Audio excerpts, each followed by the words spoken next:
aqui de cara para vocês, no início dessa mensagem, o que eu vou dizer num todo nessa mensagem. Eu quero mostrar a vocês, porque nós vamos falar sobre a sua palavra e um compromisso. São muitas coisas que dá para falar nesse tema, mas eu quero mostrar aqui alguns mais importantes. E eu quero mostrar para nós o quão sério é, dentro dessa mensagem, o poder das nossas palavras. O que sai da nossa boca e o que a Bíblia diz sobre isso. Eu quero também, dentro do texto, dentro da pregação, dar 2 grandes exemplos para nós nessa noite, para nós aprendermos e colocarmos em prática. E também no final da mensagem, eu vou dar 3 ensinamentos bíblicos para nós. Porque a nossa palavra precisa ser um compromisso.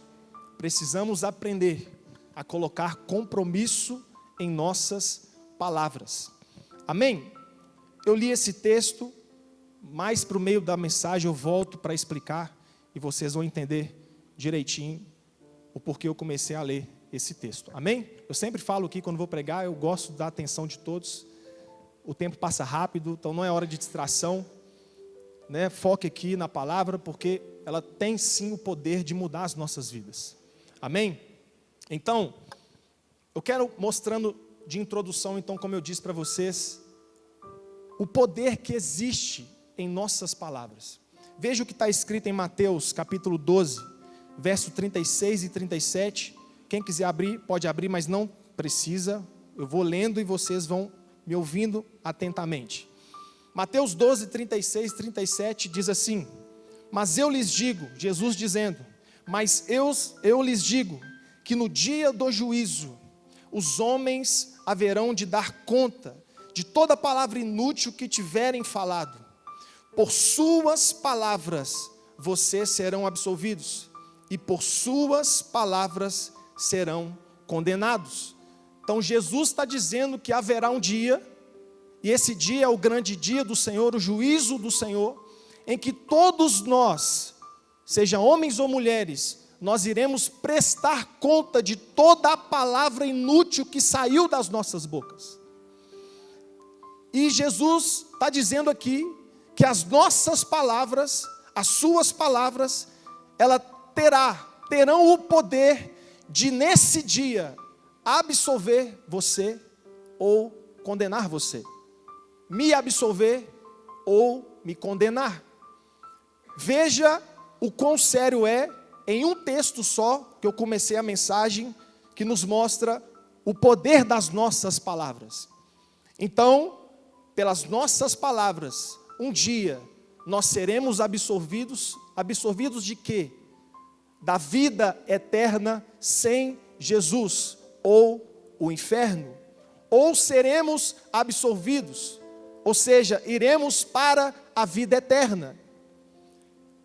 E o maior exemplo que eu peguei aqui nesse texto, e não tem como não dizer dele, é o ladrão na cruz. Aqueles 2 ladrões que estavam ao lado de Jesus. Um, aos 45 do segundo tempo, eu costumo dizer isso. E para vocês entenderem aqui, homens, a profundidade do que aconteceu com aquele homem, para vocês que não sabem, naquela época de Cristo, todo o homem que era levantado no madeiro era considerado um maldito.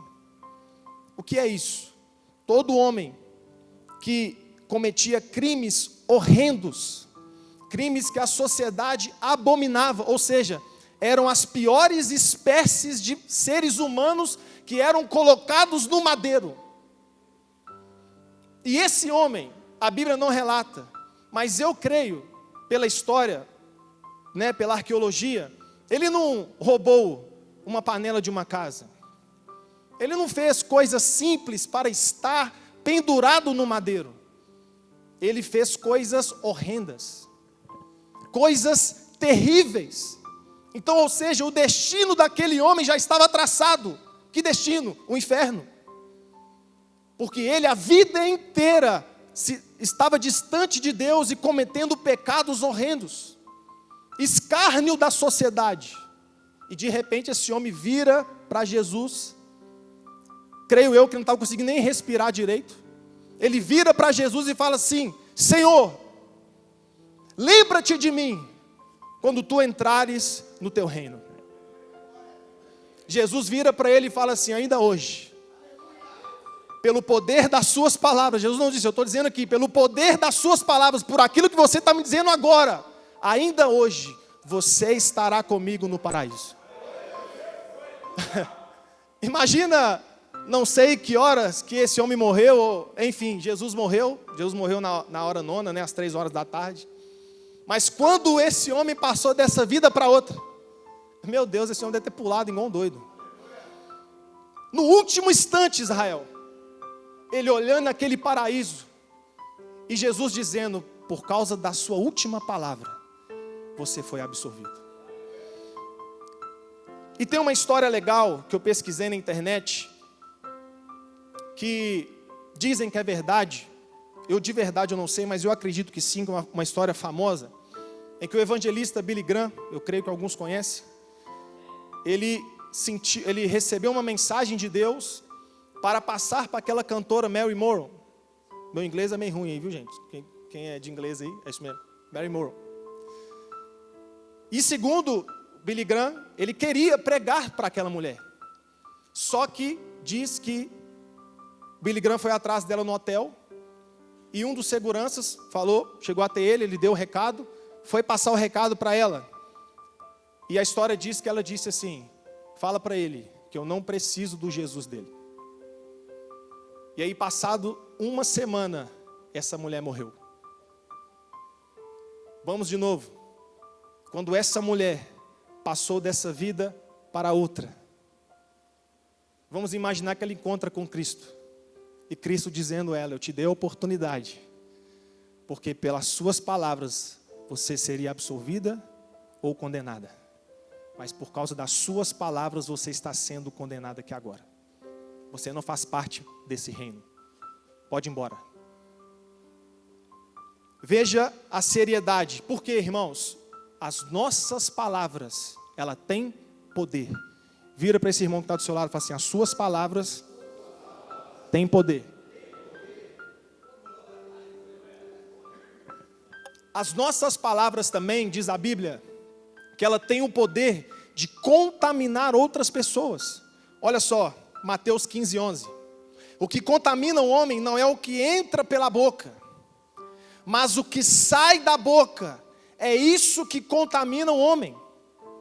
Então, além das nossas palavras nos absorver e nos condenar, as nossas palavras também têm o poder de contaminar outras pessoas. Já viu aquela frase que é melhor você tomar um soco na cara do que uma palavra mal colocada, né?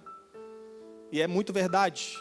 Tem palavras que destroem para sempre a vida de uma pessoa. Famílias. Enfim, tem várias pessoas aqui na igreja, quando a gente vai orar, pessoas com mágoas antigas. Por quê? Guardou palavras no seu coração. E a Bíblia diz também sobre o poder da língua. Eu quero dizer aqui para vocês, Tiago 3, do 3 ao 6, que diz assim: quando colocamos freios na boca dos cavalos, para que eles nos obedeçam, podemos controlar o animal todo.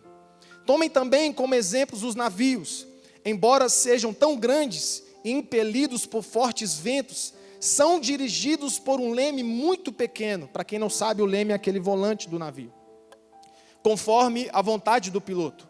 Semelhantemente, a língua é um pequeno órgão do corpo, mas se vangloria de grandes coisas. Vejam como um grande bosque é incendiado por uma simples fagulha. Assim também a língua é um fogo, ou seja, ela é perigosa, ela tem autoridade. É um mundo de iniquidade, continuando o texto, colocada entre os membros do nosso corpo, contamina a pessoa por inteiro e incendeia todo o curso da sua vida. Olha o que a Bíblia está nos dizendo, irmãos. Que a nossa língua, o poder das nossas palavras, ela tem o poder de incendiar, influenciar todo o curso das nossas vidas. Ou seja, ela pode mudar sua vida por completo, ou pode destruir a sua vida por completo. Vou melhorar. O poder das suas palavras pode estar destruindo a sua vida ou pode estar abençoando a sua vida.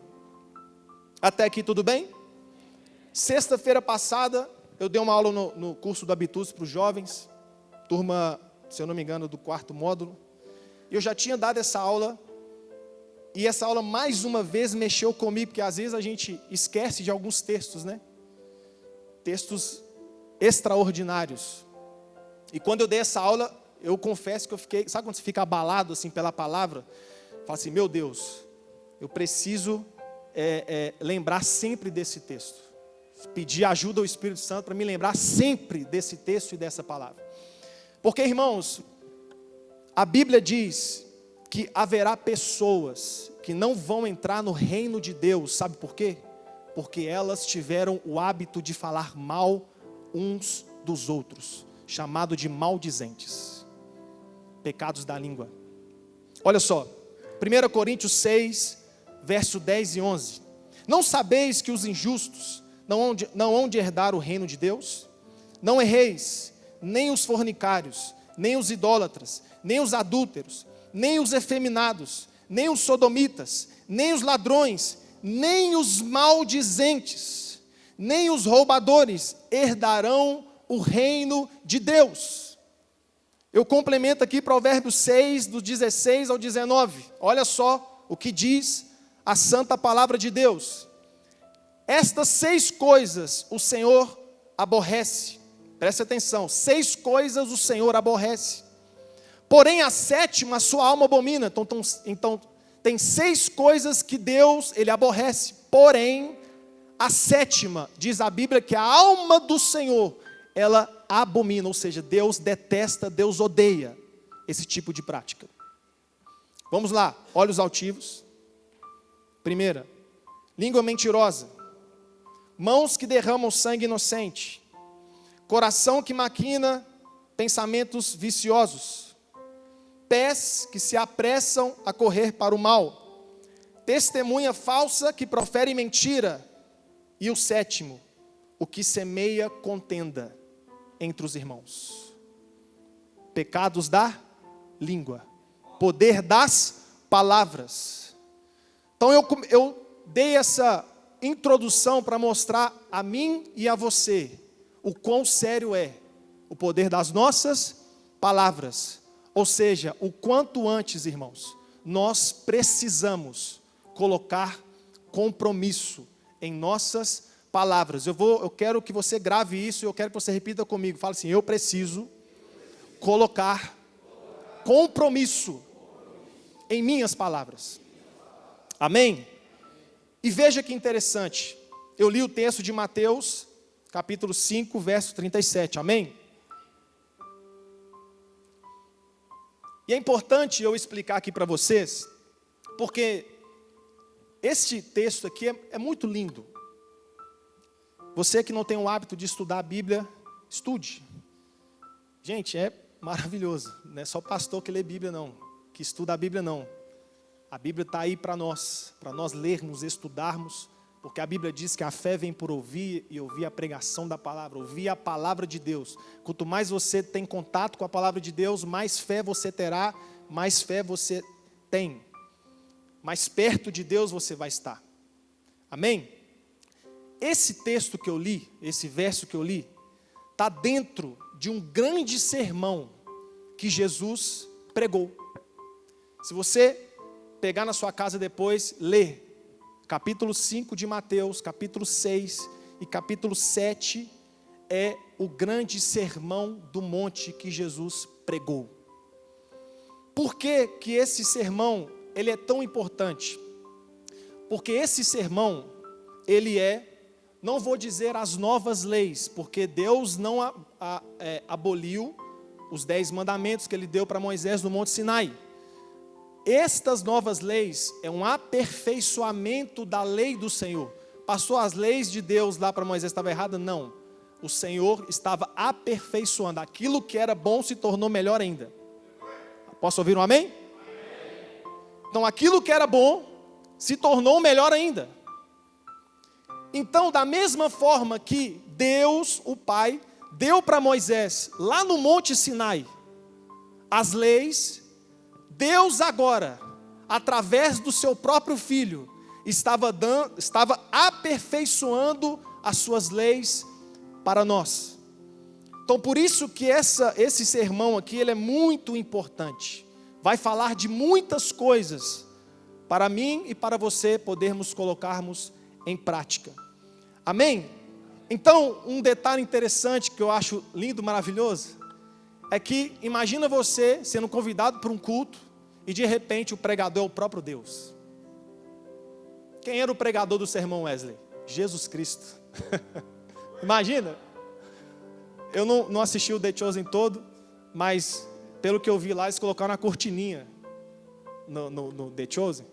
Eu achei bacana porque aquele suspense, né? Quem que vai ser o pregador, né? Aí Jesus sai da cortina assim, e ele que começa a dar o sermão. Então imagina você ouvir, estar sentado e ouvindo o próprio Deus pregar. Então esse sermão, ele é muito importante. Então, para vocês entenderem aqui o que eu estou querendo dizer, como que estava Israel naquela época. Eu estou explicando aqui porque vocês vão entender, amém? Como estava Israel naquela época? Israel estava 400 anos sem um profeta, sem uma manifestação de Deus grande.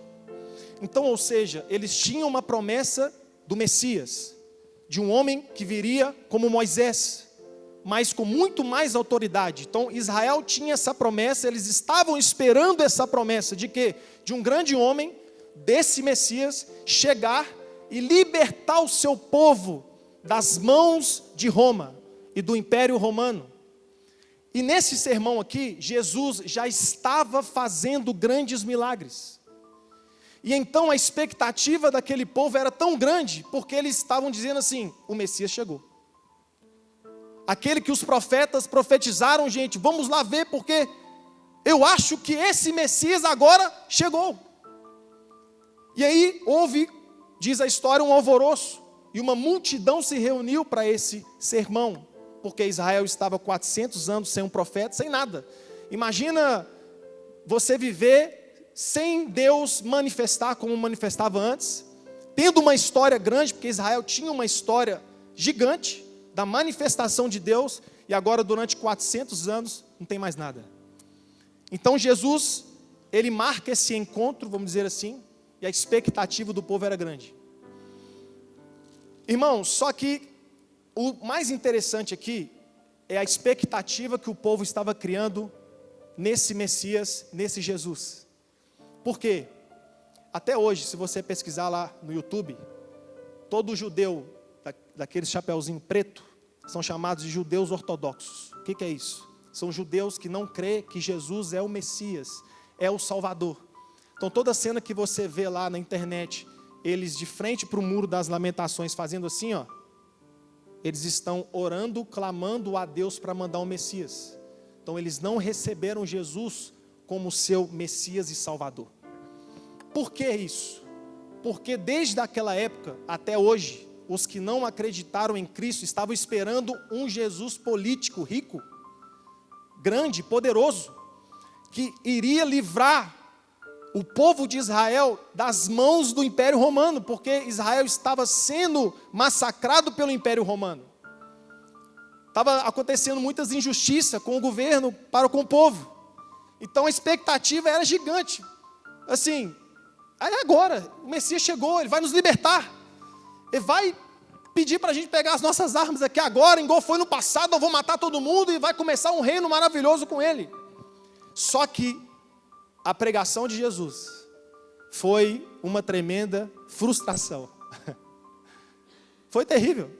Que isso, pastor? Terrível. A maioria do povo não gostou, porque Jesus começou a falar coisas contrárias daquilo que o povo queria ouvir. O povo queria guerra, porém Jesus estava dizendo palavras de anti-guerra.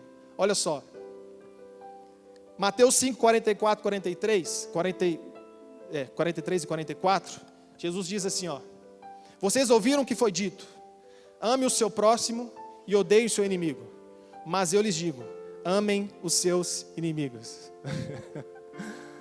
Imagina aqueles homens sendo massacrados por Roma, sendo cobrados impostos altíssimos. E aí esse Messias dizendo assim: vocês ouviram o que foi dito, mas eu porém vos digo, amem os seus inimigos. Orem por aqueles que vos perseguem, para que vocês venham a ser filhos de seu Pai que está nos céus. Os caras, o quê? Que esse cara está de brincadeira? Que Messias é esse?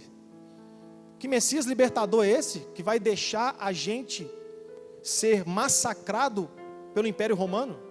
Que vai deixar a gente nessa escassez? Que vai deixar a gente nessa vida limitada que a gente está vivendo? Então o sermão foi terrível. E por que eu estou dizendo isso aqui para vocês? Que eu trouxe toda essa explicação do sermão. É assim também que acontece nos nossos dias. Nós estamos aguardando um Jesus diferente. Nós estamos esperando uma pregação diferente que vai resolver os nossos problemas. Por isso, irmãos, que a onda dos coach está crescendo. O povo não mudou, o povo é o mesmo. O povo que procurava um Jesus político rico que resolveu os seus problemas financeiros e sociais, esse povo não mudou. O povo continua o mesmo, esperando um Jesus que vai resolver os seus problemas de uma forma física. Mas, querido, o que eu quero passar por Deus nessa noite para você é o que Jesus virou para Pilatos em João 18, dizendo assim: Pilatos, o meu reino não é desse mundo. O meu reino não é desse mundo. Ou seja, aquilo que nós queremos, irmãos, aquilo que a nossa carne quer ouvir, não vai ser o que o reino desse Deus vai ensinar a mim e a você. Talvez você está esperando assim: o meu problema financeiro vai ser, quando eu pedir o pastor Luiz uma orientação, Deus vai falar com ele que, não, quando o governo mudar, aí Deus vai abrir as portas para você. Não. Pode ser que o seu problema financeiro esteja dentro da sua boca. Poder das suas palavras. Porque é isso que o reino de Deus veio fazer. Mudar não as pessoas por fora. O reino de Deus veio transformar as pessoas por dentro. Isso que chocou todo mundo. Porque o Messias, eles esperavam mudar por fora, parte social. Não, o reino de Deus, Jesus Cristo, Ele quer primeiro mudar você por dentro. Para depois, Ele começar a te abençoar do lado de fora. Então, este sermão, irmãos, olha só, esse versículo aqui está dentro desse sermão. Ou seja, é uma lei desse reino. Então o que eu estou pregando aqui para vocês é lei do reino de Deus. Não é sabedoria humana. O que eu estou pregando e estou mostrando a você aqui é uma sabedoria divina que, se eu e você nós praticarmos, a nossa vida vai mudar. E até o diabo sabe disso. Até o capeta sabe do poder das palavras, porque ele chegou diante de Deus e falou assim: estende a sua mão e toca ali nos ossos e na carne. Falou para Deus, para Jó: estende as suas mãos, toca na carne dele, que verás que ele blasfemará na sua face. Porque o diabo sabe que Deus considera o que sai da nossa boca. Porém a gente não sabe, infelizmente, o que está saindo da nossa boca. Bom, caminhando aqui já para o final, eu quero aqui mostrar a vocês 2 exemplos. Não tem como não falar da nação de Israel, não tem jeito. Parece que a nação de Israel encaixa em todos os temas de todas as mensagens, né? Mas é a Bíblia Sagrada, é a palavra de Deus. Irmãos, pensa comigo, para você que não sabe, um trajeto, olha só, eles saíram do Egito, Israel estava preso no Egito 400 anos, preso, escravo, e o trajeto do Egito até Canaã, gente, era de 15 dias. Pensa comigo, 15 dias. E era a vontade do Senhor também, que esse trajeto fosse curto. Porém, o que aconteceu com esse povo? Que, ó, a murmuração fez Deus pegar aquele povo e fazer eles andarem em círculo. Olha só, um trajeto de 15 dias reto. Deus pegou aquele povo por causa do que estava saindo da sua boca. Ah, é? Então vou pegar vocês e vou fazer vocês de bobinho. Vou fazer vocês andarem em volta. 40 anos. E do povo que saiu, olha que sério, do povo que saiu, segundo o que dizem 3 milhões de pessoas, contando homens, mulheres e crianças, 3 milhões de pessoas, dessa geração, somente Josué e Caleb. 3 milhões de pessoas, Josué e Caleb entrou na terra. E as pessoas que foram crescendo, lógico, entraram muitas pessoas. Só que imagina, 2 homens guardaram as suas palavras, foram homens de compromisso com as suas palavras e eles entraram na terra. Porém, os outros ficaram para trás por causa do que saiu da sua boca.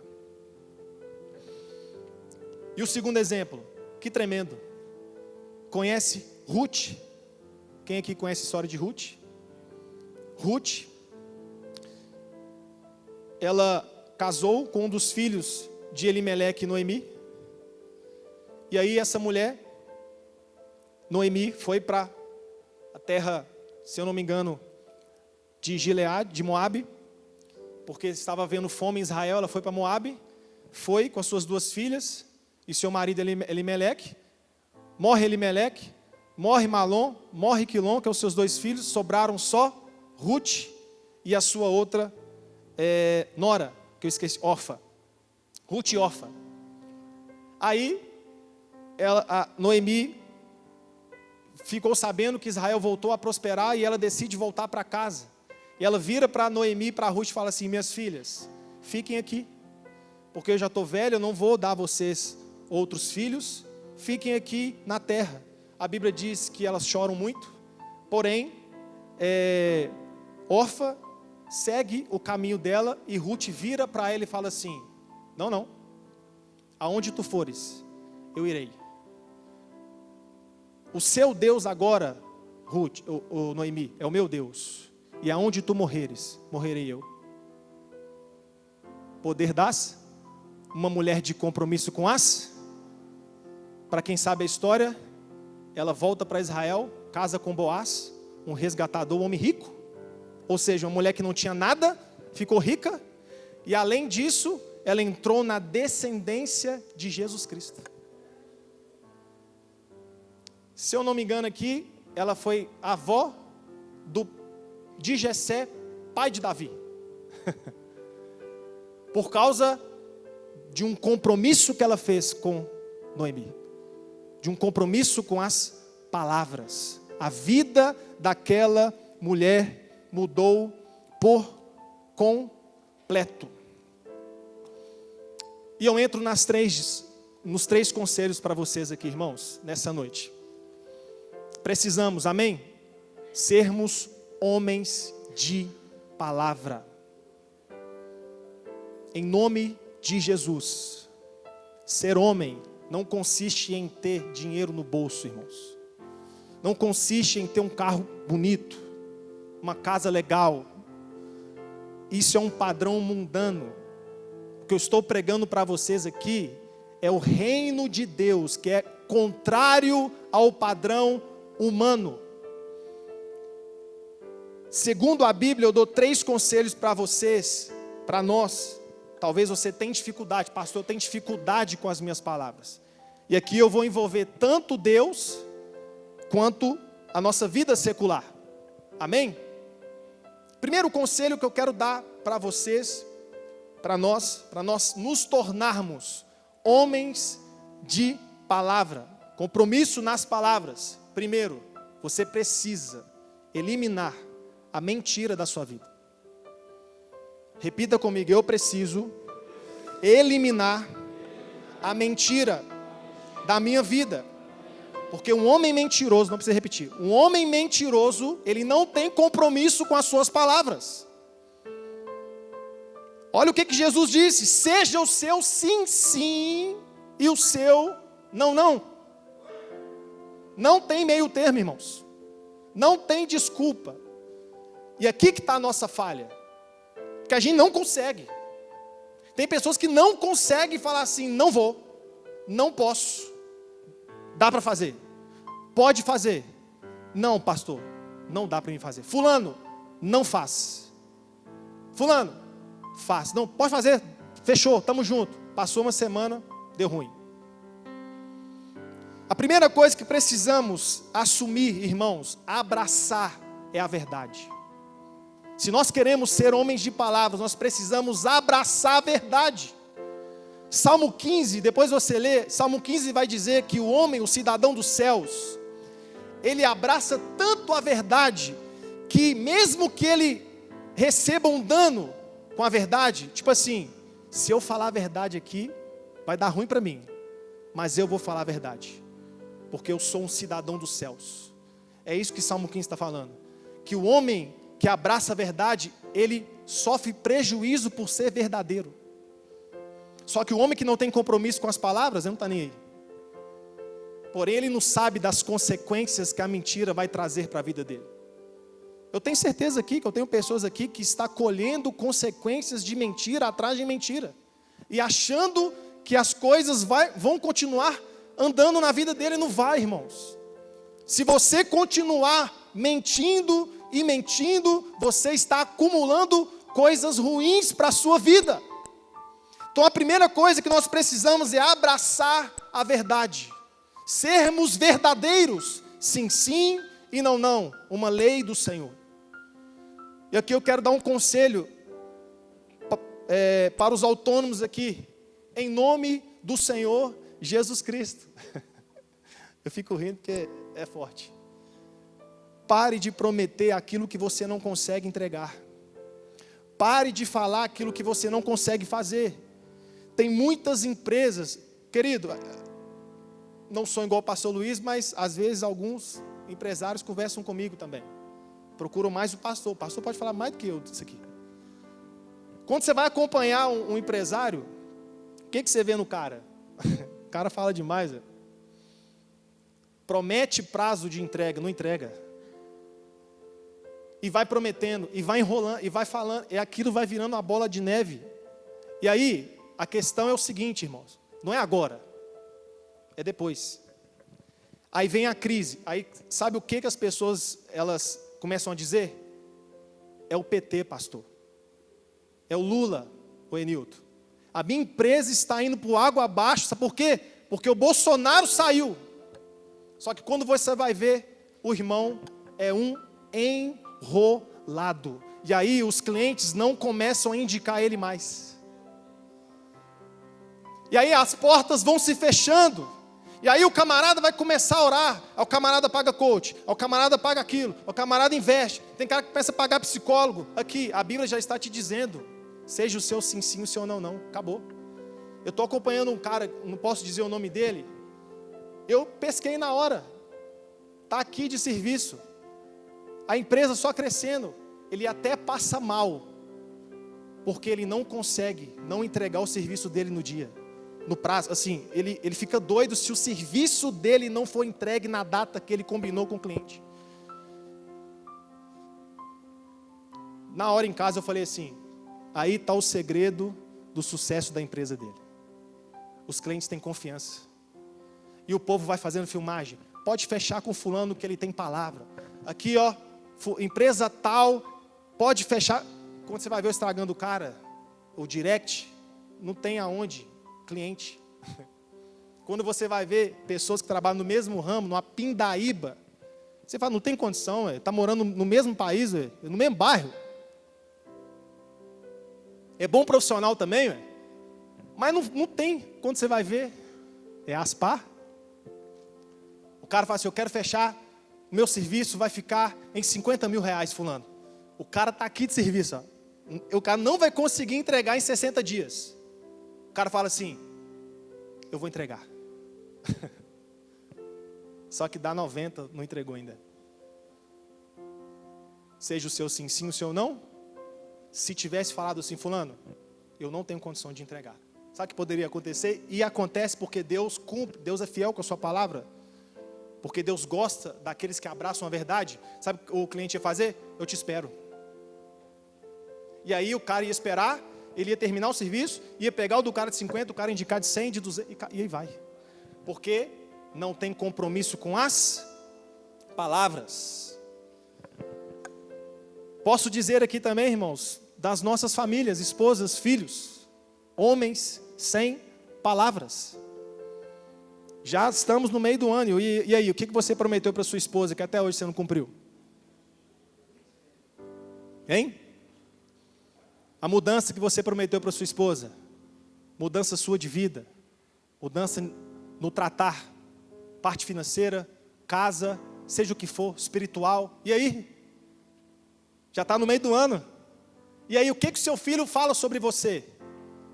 Seu filho confia nas suas palavras? Quando você fala assim, amanhã nós vamos andar de bicicleta, seu filho espera, chega amanhã, você não anda de bicicleta com seu filho. E aí vai passando o tempo, você fala para o seu filho assim, não, o papai está na correria. E aí o seu filho vai vendo você um homem sem palavras. E aí o seu filho vê, mas meu papai é da igreja. Meu papai é pastor, meu papai é do louvor, meu papai é cristão. Então toda pessoa que é da igreja é sem palavra. E aí nós vamos afetando a família também. É isso que está acontecendo, irmãos. E o que dizer também com o nosso Deus? Quantas coisas nós já prometemos para Deus e até hoje a gente não cumpriu? Um dia eu brinquei com o pastor Luiz, eu falei, pastor, quem pegou aquela mensagem, aquela sequência de mensagem que você pregou, pegou, porque foi forte demais. Pessoas que introduzem a mentira dentro da verdade. Pastor, mas como assim? É o texto de José. Os irmãos de José pegaram a capa de José, entregou para Jacó e falou assim, um animal matou o seu filho José. Nós não conseguimos impedi-lo dele morrer. Ou seja, a capa era de José, o sangue era verdadeiro, porém o sangue não era de José, o sangue era de um animal. Ou seja, tudo era verdade, porém tinha uma mentira ali no meio. É assim que acontece com muitas pessoas. Elas sempre introduzem mentira dentro da verdade. Vou melhorar mais ainda para você entender. Pessoas que faltam de culto, e aí fala assim, garrei no trabalho. Ela estava trabalhando, porém Deus sabe que dava para ela acelerar o serviço, adiantar, que dava tempo dela chegar na igreja. Só que ela fala para o líder dela assim, ô fulano, eu não fui no culto hoje porque eu garrei no serviço. E as pessoas que viajam, Deus sabe que dá para elas voltarem, cultuar ao Senhor e voltar de novo. Só que elas chegam para o pastor e falam assim, pastor, viajei essa semana, não pude vir no culto domingo. E aí Deus, vendo tudo aquilo, e o que está saindo da sua boca, irmãos, está prejudicando você mesmo. A gente ouve, a gente não vai proibir, só que a gente está aqui para quê? Para ensinar. Porque aquele que não tem compromisso com as suas palavras e não abraça a verdade, ele está se auto-prejudicando. Você não está prejudicando a mim, você não está prejudicando o pastor Luiz, você não está prejudicando a igreja Batista de Deus, não está prejudicando. A igreja vai continuar, irmãos. Você está prejudicando a sua, você está enganando a você mesmo. Olha que interessante, você nunca parou para pensar nisso não? Quando você mente, você está mentindo para você mesmo, você não está mentindo para mim. Deus vai continuar sendo Deus, aqueles que serão salvos vão morar com Jesus, mas você vai ser prejudicado porque você está enganando você mesmo. Porque você está utilizando de uma mentira dentro de uma verdade. Está faltando compromisso nas suas palavras. Vou acelerar aqui. Segundo, repita comigo assim, eu preciso falar menos. Segundo conselho, fale menos, irmão.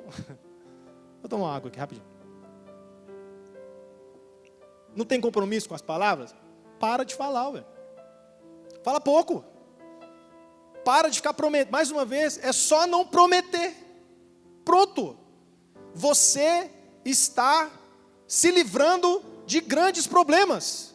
Quando você começa a falar menos. Quando você começa a prometer menos. Olha o que diz Provérbios 10:19.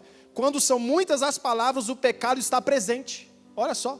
Quando são muitas as palavras, o pecado está presente. Mas quem controla a língua é sensato. Olha que legal. Que conselho para a nossa vida. Quer ter compromisso nas suas palavras? Aqui, primeiro, pense antes de falar. Recebeu qualquer proposta, está diante de qualquer oportunidade, fulano, vou analisar. Sentiu alguma vontade com as coisas de Deus? Espera, eu tenho capacidade de cumprir aquilo que eu vou prometer agora? Eu tenho capacidade de fazer? Não tenho, não está nas minhas condições, não faço. Está nas condições de comprar o carro? Compra. Não está, irmão. Que o irmão faz o que ele quiser. Que o carro está top, o motor está legal, a pintura não sei o quê, que não sei o quê, não sei o quê. O cara fica doido. O cara vai lá e compra, mas não consegue pagar o carro. Não pensou antes de comprometer. Então o conselho é, fale menos. Provérbios 17:28, até o insensato passará por sábio se ficar quieto. Ou seja, jogando para nós aqui, até o burro vai se passar de inteligente se ele ficar calado. Quer passar de sábio? Quer ser um homem sábio? Fale menos. Amém ou não? E por último, encerro. Toda mudança começa por dentro. Amém? Então, a mudança que nós precisamos em nossa boca, primeiro passa pelo nosso coração. Mateus 12:34, pois a boca fala que está cheio o coração. Mateus 15:19, porque do coração procedem os maus pensamentos, mortes, adultério, fornicação, furtos, falsos testemunhos e blasfêmias. Ou seja, as coisas nascem dentro do nosso coração. Então, para nós sermos homens de palavra e ter compromisso em nossas palavras, nós precisamos pedir o Espírito de Deus para mudar o nosso coração. Amém? Enilton, encerrei.